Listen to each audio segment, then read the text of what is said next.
जय श्री राम, जय श्री राम। हमारे आयुर्वेद आचार्यों ने बहुत जोर दे रखा है कि हमारे रसोई घर में भी, किचन में भी सब कुछ है। इसका हमें सिर्फ एक प्रयोग करना है। जैसे हम पाउडर बना सकते हैं। सूंफ है, 100 ग्राम सूंफ ली, यानी 100 ग्राम सूंफ, 100 ग्राम धाना, 100 ग्राम जीरा, मेथी 50 ग्राम, 50 ग्राम सूंठ और 50 ग्राम अजवान, इनका पाउडर बना ले। अगर सीधी खा सकते हैं तो सीधी खाएं, नीचे में चिट्टे वाली मिश्री मिलाकर पाउडर बनाकर 1 चमची रोज खाए। पेट के जितने भी दिखते हैं, कब्जी है और है, एक जो पेट के अंदर 1 महीने से आपको मालूम हो जाएगा कि हमारा पेट कैसा है। कोई भी एसिड नहीं रहेगी। ये कोई मेरी दवाई नहीं है, आयुर्वेद की शोध है। 100 ग्राम सूंफ, 100 ग्राम जीरा, 100 ग्राम धाना, 50 ग्राम सूंठ, 50 ग्राम मेथी और 50 ग्राम अजवान, इनको पाउडर बनाकर, आजकल मिक्सी है और मिक्सी में पाउडर बनाकर मिश्री मिला लो। बच्चा भी खाएगा, बूढ़ा जवान सब घर के अंदर खाएंगे। एक योग से लगभग सभी घर वाले लेंगे 5-4 जने, तो 1 महीने का योग हो जाता है। और दोबारा और बनाए तो कोई इतनी। और दूसरी, अब सर्दियों में कई ऊर्जा के पाउडर बना सकते हैं। जैसे अश्वगंधा साबुत ला करके, जड़ मिलती है पसारी के पास, दुकानदार के पास। अश्वगंधा 100 ग्राम, सफ़ेद मूसली 100 ग्राम, सतावर 100 ग्राम, तीनों का पाउडर बनाकर आधा चम्मच, पौन चम्मच सुबह दूध में 1 कप, आधा गिलास में लेवे। ऊर्जा बढ़ेगी, बार बार सर्दी जुकाम और कैल्शियम की पूर्ति भी होगी। और दूसरा योग, जैसे अब सर्दी आ रही है तो सर्दी में दूध हम सभी पीते हैं, तो दूध में ज़्यादा नहीं, ज़्यादा खाने से नुकसान होता है। जैसे खारक एक आदमी के लिए 2 या 3 से ज़्यादा नहीं, 2 से कम नहीं। रोज़ाना घेरो 2 किलो खारक लाते हैं तो सभी घर वाले, सर्दी में अब भयंकर सर्दी आने वाली है तो 1 महीने योग करे तो जो कैल्शियम है, जो सर्दी बार बार जुकाम लगती है, वह भी नहीं लगेगी और शरीर के अंदर कैल्शियम और ऊर्जा भी पूरी होगी। ऐसे अनेक तरह के ऋषि मुनियों ने आयुर्वेद के शोध बताए हैं। जो केमिकल वाली वस्तु है हम लेते हैं, उनमें वो हानिकारक है।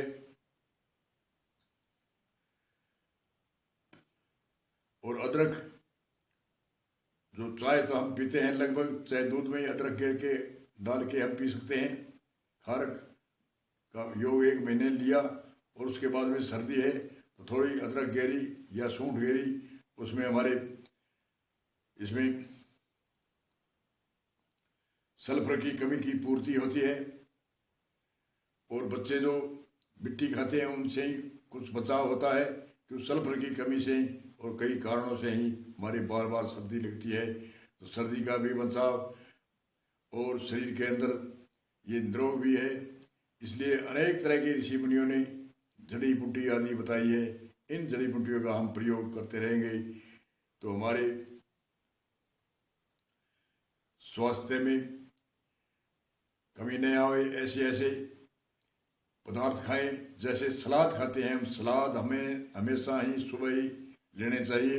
हमारे उल्टा किया कि सुबह तो हम भूख पूरी नहीं लगती, इसलिए सलाद नहीं खा सकते। शाम को हम सलाद खाएंगे, और शाम को सलाद कहते हैं बड़ा चर्बी बढ़ाने में बहुत चर्बी बढ़ती है।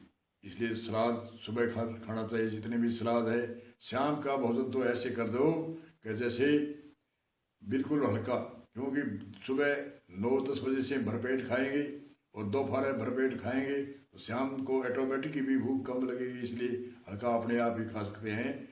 इसलिए दोपहर से पहले पहले 1-2 बजे से पहले पहले 1 बजे से पहले पहले हम छाछ या दही ले सकते हैं। जो खटाई की वस्तु है वो शाम को लेनी बड़ी निषेध है, हानिकारक है। और हमारे यहाँ प्रचलित हुआ है, गर्मियों में छाछ लेते हैं, फ्रिज में रखते हैं कि ठंडी है। अरे क्यों बीमारी को गले में लगाते हो?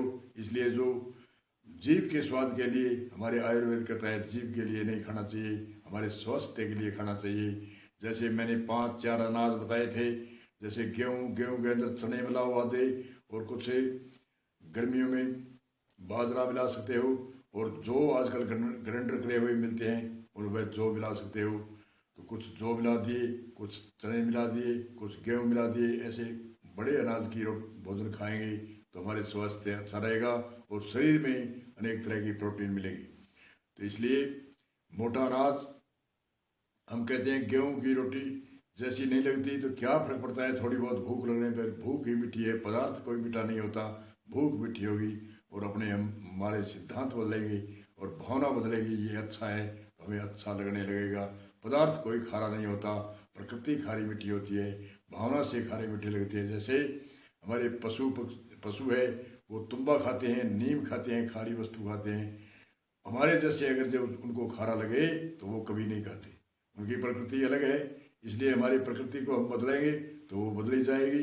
पुराने समय में बुजुर्ग जो बाजरा, मोठ आदि की रोटियां खाते थे, मक्की ज्वार की रोटियां खाते थे, और कणक गेहूं तो एक ऐसी है, जैसे हम एक उदाहरण देता हूँ छोटा सा। गेहूं के आटे में जल मिलाकर उसको गर्म कर दो और उसके कागज चिपाओ, वो चिप जाएगा। बाजरा का आटा, मक्के का आटा, चने का आटा और किसी भी अनाज का आटे से आप उसको गर्म करके चिपाओगे, कागज नहीं चिपेगा। इसलिए आयुर्वेद कहता है जो गेहूं है वो आंतों की चिपती है, इसलिए इसमें मोटा अनाज मिलाओ। अगर जो निरोग रहना है और सारी तत्व की पूर्ति करनी है तो कई अनाज मिलाकर खाओगे तो आप स्वस्थ रहोगे, निरोग रहोगे। इसी सूत्र के साथ में हम प्रकाश घनश्याम चैनल के नाम से ये चैनल है, ये मान बढ़ाई के लिए नहीं है, ये बढ़ने के लिए नहीं है, ये सिर्फ करने के लिए है। मैं करता हूँ, मैं जो भी ऋषि मुनियों से मैं सूत्र सुनते हूँ वह सूत्र मैं कहता हूँ, बढ़ने के लिए नहीं, मान बढ़ाई के लिए नहीं, यश के लिए नहीं, सिर्फ करने के लिए ही मैं सूत्र बताता हूँ। इसलिए सूत्र को धारण करो तो अच्छे है, और नहीं करो तो आपकी जैसी आपको स्वास्थ्य चाहिए तो धारण करो, और स्वास्थ्य नहीं चाहिए तो धारण नहीं करे तो हमें उसमें कोई लाज लज्जा की बात नहीं, मरने की कोई भावना नहीं, सिर्फ करने की भावना है। बोलो जय श्री राम, जय श्री राम।